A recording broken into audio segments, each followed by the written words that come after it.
When we talk of screen time and child, I can actually imagine many of your parents putting your hands up and saying, yes, I know my child is very much into screen, my child is addicted to screen. Or it would be the other way around, saying that my child is very tech savvy, my child is just 5 years old and he or she is just tech savvy. So yes, I get to hear a lot of mixed responses. One is of anxiety and one is of pride, right? Hello, I'm Supriya Raja and I am the founder of the Empower Parenting. And in today's video, I'll be talking about how screen time actually impacts both positively and negatively a child. Well, coming back to screen time, when we talk of screen time, we talk of anything which is to do with mobile phone, with child's complete watching of programs or cartoons on mobile phones, on TV, on iPads, whatever it could be, on laptop, whatever. It's just that the child's eyes are totally glued onto the screen, right? That's what we call as a screen time, whether the child is watching on any whatever gadget it may be. Now, when we talk of screen time, yes, many parents do defend, saying that my child is so intelligent, he or she can operate, he's just 4 years, 5 years, but he or she can operate the gadget so well, even better than me. I'm not so tech savvy, but my child is tech savvy. Yes, it is true that today's children are more exposed to a lot of things that we as children were never exposed. So they are exposed from the age of even 1.5 years to 2 years. Yes, it is true that children are able to a good extent, maneuver and go around, the different kind of aspects of the phone, and they're able to actually handle phone much more effectively than, say, an elderly person, right?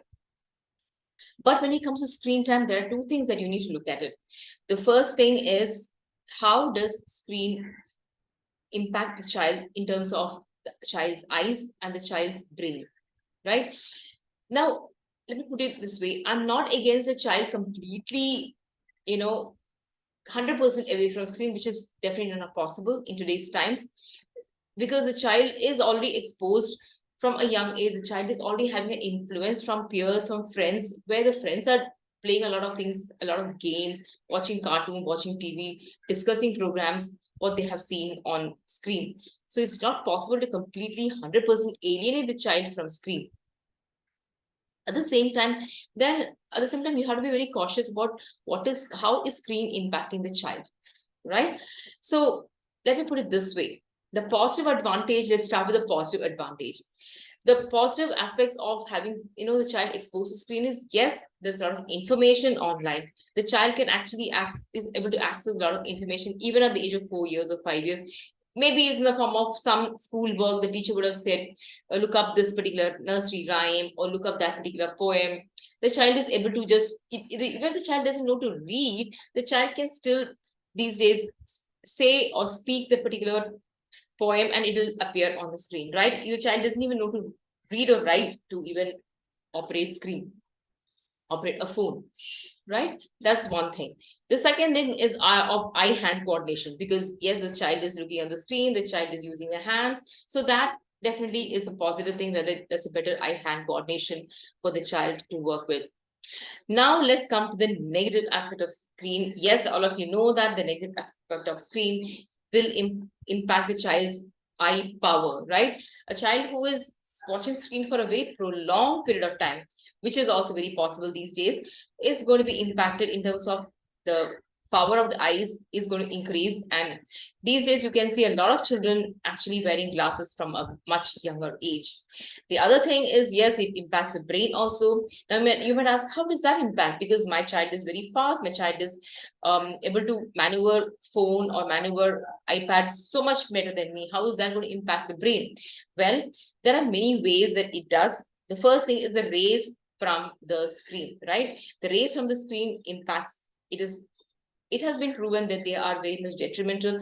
A prolonged exposure to the rays of the screen from those gadgets are definitely very, very dangerous, and it can impact the brain. And it will show up in various ways. For one thing, if the child is having a problem with attention, studies have shown that exposure to the screen for a prolonged period of time increases the problem with attention. That is, a child's attention issues just accelerate, right? The second thing is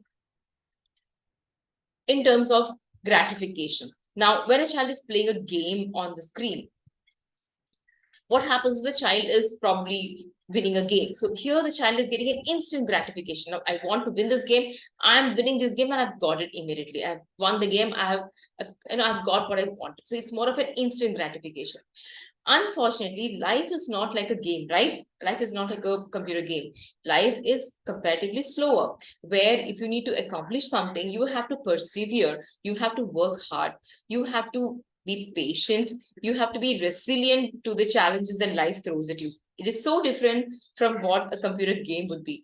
Now, if a child has not developed these skills, this mindset of being resilient, the mindset of being able to be patient to life's challenges and be patient of waiting for the fruits of the effort, or if the child is not willing to work hard, well, the fruits are not going to be coming any time soon.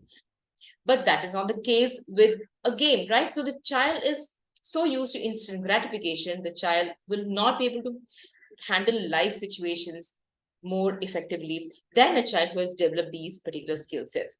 So yes, this is the next detrimental effect that a screen exposure to screen does, because it gives that kind of addiction to getting what you want instantly, or the instant gratification.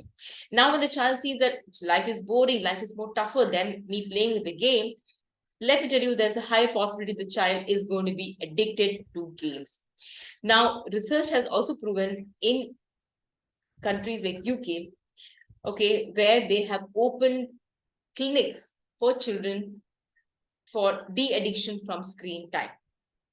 You're not surprised, you can check it out. And I will not be surprised if these kind of clinics are going to be opening in India as well, because the rate at which children are so much addicted to screen and the phone and the iPad and all those gadgets, and if they're not being monitored, or some kind of intervention not being done, and they just let loose, these kind of things can even mushroom in India also, right? So yes, I would, as a parent and as a special education teacher, and as also as a reading interest generation specialist, I would urge parents to be very careful on this. And instead of completely going anxious, that's also of no use, just getting anxious, right? Instead of completely going anxious, or instead of doing the other way of getting too proud and say, oh, my child can operate the screen, operate the gadgets so well, have a more balanced approach and understand the pros and the cons of the child's constant exposure to screen time. Now, if you're someone who is worried as to, okay, I understand all these, but how can I actually manage these? My child is not listening to me. The first thing you can do is having some kind of limitations, like in putting some kind of boundaries. It's completely difficult to 100% take away the child from these gadgets, but what you can do is to streamline it. Say half an hour per day, this is what you're going to be getting. So you actually streamline the whole day of the child and say only half an hour or maximum 45 minutes for you for the gadgets. Okay, that's one thing. But again, it will not be very consistent unless you are able to bring a kind of a replacement to constant screen exposure. One of the replacement is engaging the child in other activities like physical activities, and a very powerful replacement I would like to suggest is getting the child into the habit of reading books. Now you might think, oh, that's so difficult, because reading involves a lot of focus and thinking abilities and lot more effort from the brain to get the child to read. Yes, it is more demanding for the child's brain to focus. It is more demanding for the child's brain to use his or her cognitive abilities or thinking abilities to process what is there. But that is so essential and so important for the child to be successful, not only in school, but even beyond school years. Yes, you heard it right. Reading interest and reading habit will take a child in a long way to be successful in his or her life. Now, if you're again wondering, okay, what do I do now? My child is not willing to read. I don't know what to do, how to get started. Come from a masterclass I'll be conducting. The link is put in the description box. Register for my masterclass, where I'll give you 3 secrets that you can use to get more confident and also help your child into the pathway of reading, getting the child interested in reading and start reading, and developing an alternative to the excessive addiction to cell phone or any other gadgets. and literally save your child from long-term negative aspects of excessive screen addiction. So the link is in description box. You can click and register. And also I have a Facebook group, which is called the VIP Facebook group for empowered. It's called the Empowered Parenting Support Group. The link will also be in the description box. You can click and enter into my VIP group. Also keep following me on Instagram. The link I'll be given here. And don't forget to subscribe to my YouTube channel so that you get notified each time I'm posting a video. So until my next video, have a great day, happy parenting and happy reading. Bye-bye.